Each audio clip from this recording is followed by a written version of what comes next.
First, the democratically elected leader of Italy led to these cries of fascism from the deep state and the bureaucratic elite all over the other cables. The howls were so just out there that Meloni's 2019 speech on the family, the importance of the family, was actually removed from YouTube earlier today. Now, it's since been restored to YouTube. They claim it was just an unfortunate error. Okay. And then there's something happening in the Baltic, right? Well, let's play out two indisputable facts.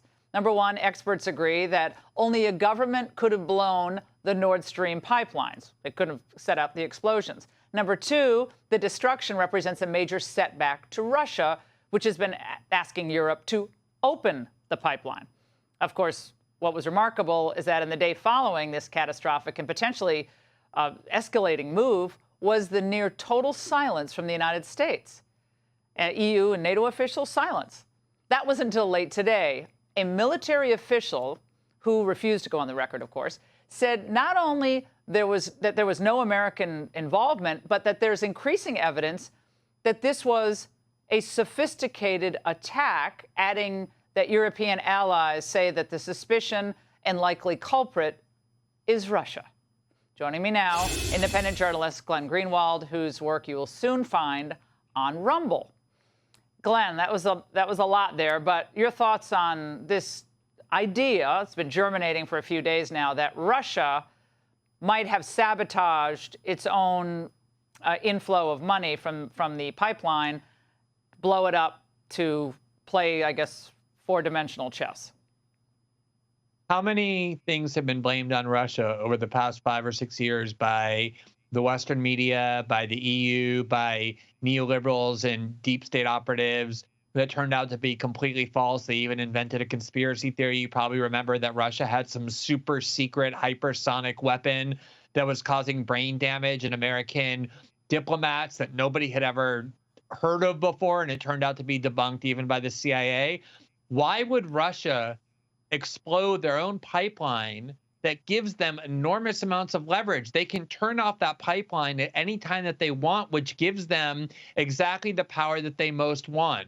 I don't know who did this, but what I do know is what you said, that a state could only do this. But also the U.S. has been obsessed for years, going back to the Bush administration, with trying to bully and coerce and persuade the Europeans not to buy natural gas from Moscow, but to instead buy it from the United States.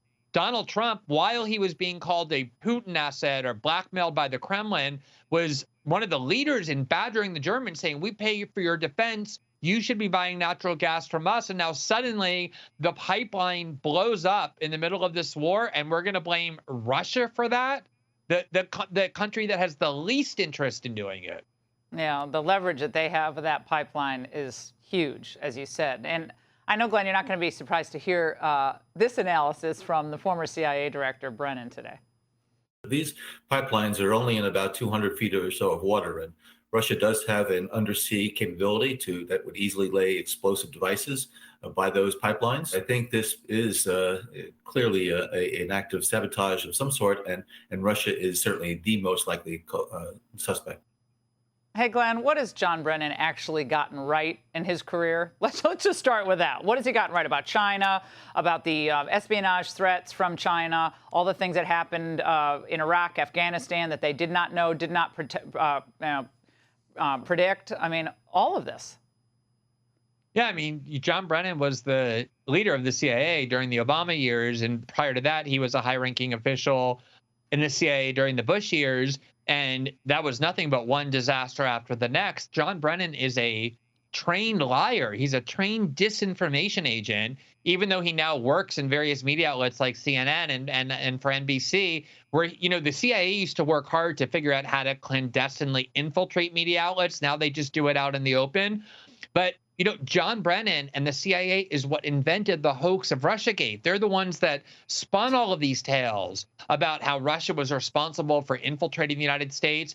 And so now we're going to hear from John Brennan just an assertion. He's the one who said that the Hunter Biden laptop was Russian disinformation. Look at how they blame Russia for everything, and it turns out to be lies. And now they're just going to assert this, knowing there's no evidence, hoping that Americans will continue to be gullible. Well, Glenn, this doesn't surprise us one bit because we've actually been tracking what he has said and the multiplicity of lies and misinformation coming out of his mouth. It also doesn't surprise us, does it, that YouTube decided to pull that Meloni speech from 2019. Whatever you think about the speech, some people like it, some people don't. But she's new prime minister of Italy. They pull her speech. It's gotten millions and millions of likes and so forth. And then they restore it later today saying, oh, it was an error. Do they have any credibility on that? I think big tech is really digging their own grave, much like the corporate media did. No one trusts the corporate media. You look at polls because they're partisan operatives for the Democratic Party and people know they're willing to lie. Big tech is increasingly proving and announcing that the only things we permit on our platforms are things that completely align with establishment pronouncements.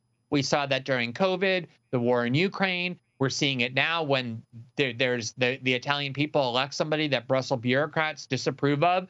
And as a result, there's emerging an entire new ecosystem on the internet that's devoted only to free speech and to resisting censorship demands like Google, which owns YouTube, is increasingly imposing, and everybody knows it.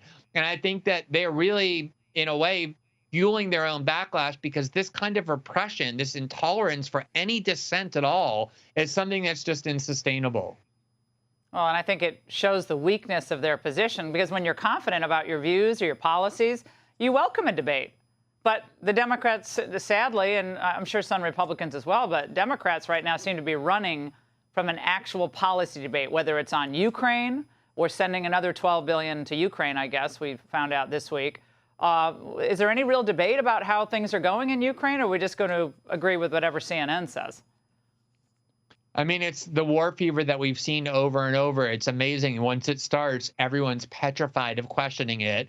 There's about 6 dozen or 7 dozen members of the House Republican caucus and Republican Senate caucus who have been willing to step up and say, we don't think billions of dollars should be sent to a war in Ukraine where we have no vital interest at stake while Americans are suffering at home. The entire Democratic Party, or from AOC and Bernie to the most right wing of the Democratic Party, is completely unified. It's completely unanimous in support of Biden's war policies. And again, I could accept that if there were a real debate. But if you question the claims of the CIA and the U.S. government and the EU about what's happening in Ukraine, you get censored. And as you said, that is a sign that people are hiding lies and propaganda if they don't want any dissent permitted.